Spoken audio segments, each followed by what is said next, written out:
আগামী জাতীয় নির্বাচন সুষ্ঠু করার পাশাপাশি দেশে সুশাসন নিশ্চিত করতে জেলা প্রশাসকদের ভূমিকা রাখার আহ্বান জানালেন শিক্ষা ও পরিকল্পনা উপদেষ্টা ডক্টর ওয়াহিদুদ্দিন মাহমুদ। আসছে বাজেটে উন্নয়ন খাতে বরাদ্দ কমিয়ে শিক্ষা ও স্বাস্থ্যের মান বাড়ানোর লক্ষ্য থাকবে বলেও জানান তিনি। এদিকে স্বাস্থ্য খাতে চিকিৎসক সহ ৫,০০০ শূন্য পদে নিয়োগের চেষ্টা চলছে বলে জানান স্বাস্থ্য উপদেষ্টা। বিকেলে জেলা প্রশাসক সম্মেলনে তারা একথা বলেন। শারমিনীর রিপোর্ট। ৫ আগস্টের পর ঠিকাদারদের আর খুঁজে না পাওয়ায় স্থানীয় পর্যায়ের অনেক উন্নয়ন কর্মকাণ্ড থেমে আছে।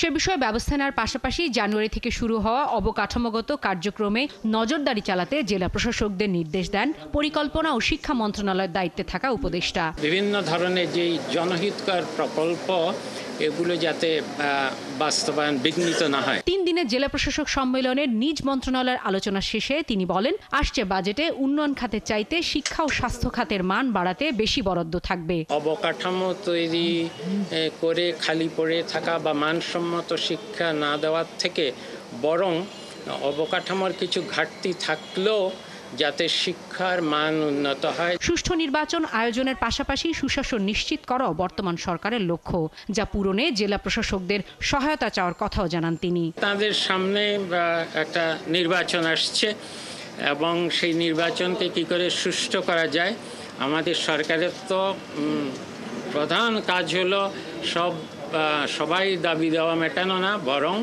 একটা সুশাসিত গণতান্ত্রিক ব্যবস্থায় যাতে উত্তরণ হয়। সেই ক্ষেত্রে তারা কিন্তু আমাদের সবচেয়ে বেশি শক্তিশালী হাতিয়ার হতে পারেন।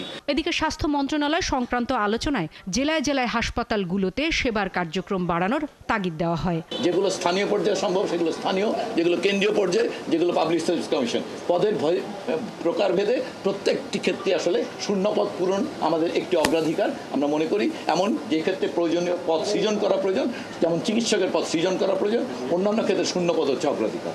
স্বাস্থ্য খাতে দেশের প্রচলিত আইন প্রয়োগে জোর দেবার নির্দেশনা দেওয়া হয়েছে বলে জানিয়েছেন স্বাস্থ্য উপদেষ্টা। সিঙ্গাপুর থেকে ডাক্তার এনেছি, চায়না থেকে ডাক্তার এসেছে। শারমিন নীরা, ৭১, ঢাকা। ফ্রান্স থেকে পৃথিবীর